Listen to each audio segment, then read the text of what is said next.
দিকে দিকে সাড়ম্বে পালিত হলো শিবরাত্রি পালন। তিথি মেনে শিবের মাথায় জল ঢালতে দেখা যায় অগণিত ভক্তবৃন্দদের। প্রতিটি জায়গার পাশাপাশি বীরভূমের বক্রেশ্বরে শিবধামেও দেখা যায় অগণিত ভক্তদের সমাগম এবং লাইনে দাঁড়িয়ে অধীর আগ্রহে সকলে। কাল থেকে শুরু হয়েছে শিবরাত্রি, আর আজ শনিবার চলবে সন্ধে পর্যন্ত।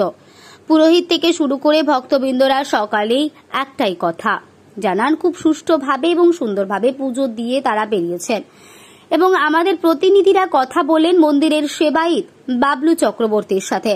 তিনি জানান, খুব সুষ্ঠু এবং সুন্দরভাবে সম্পন্ন হয়েছে পুজো এবং বীরভূম জেলা প্রশাসন, পুলিশ প্রশাসন এবং বক্রেশ্বর মন্দির ও সেবায়িত উন্নয়ন কমিটির পক্ষ থেকে পুণ্যার্থীদের জন্য কড়া ব্যবস্থাও রাখা হয়েছে।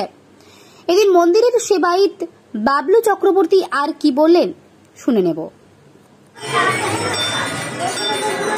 বলুন। এই যে বক্রেশ্বর মহাশিবরাত্রি উপলক্ষে কালকে রাত্রি বিশাল ব্যাপারটা আমরা মাথায় রেখে সুন্দরভাবে প্রতিপালন করেছি এবং এখন পর্যন্ত করছি বক্রেশ্বর সেবায়িত কমিটির তরফ থেকে, এবং দুর্গাপুর থানা আমাদের অন্তর্গত, তারাও আমাদের সঙ্গে যথেষ্টভাবে হাত মিলিয়ে কাজ করা হচ্ছে। এবং অনেক তীর্থযাত্রী আসছে দূর দূরান্ত থেকে, শুধু মহিলা ভাগটাই বেশি। যদি 100 জন দাঁড়িয়ে আছে, 2 জন পুরুষ, 98টা মহিলা।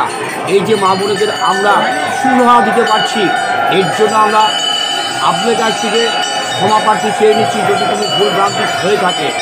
বক্রেশ্বর শিবের মন্দির আগত ভক্তরা আমার কাছে আমার মহা আশীর্বাদ নেওয়ার জন্য বক্রেশ্বরে ছুটে আসে দূর দূরান্ত থেকে। এই যে বক্রেশ্বর ঋষি অষ্টাবক্রমণি সিদ্ধস্থান, এখানে একসাথে 2টো লিঙ্গ আছে, এরা ভারতবর্ষের মধ্যে কোনো মন্দিরে নেই। ঋষি অষ্টাবক্রমণি নাম সবাই বক্রেশ্বর। শুক্রবার মহাশিবরাত্রি লাগার টাইম ছিল 8টার মধ্যে, আর আজকে শনিবার, আজকে লাগার ছাড়ার টাইম হচ্ছে 5টা, সন্ধ্যে 6টার মধ্যে মহাশিবরাত্রি উদযাপন সমাপ্ত হইবে। আপনার নাম? বাবলু চক্রবর্তী, আমি বক্রেশ্বর মন্দিরের সেবায়িত।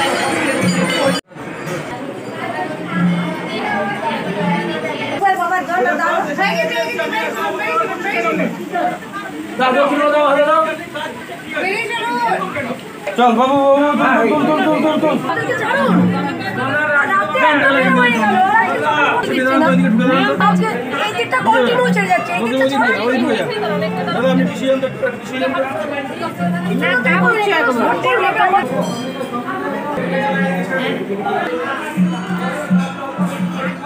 যায় আমাদের ওখানে দেখাবি।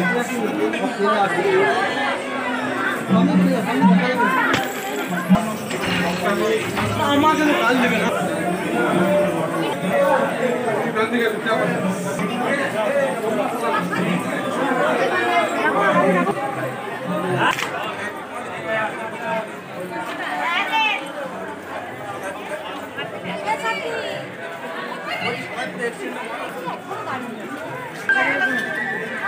আমি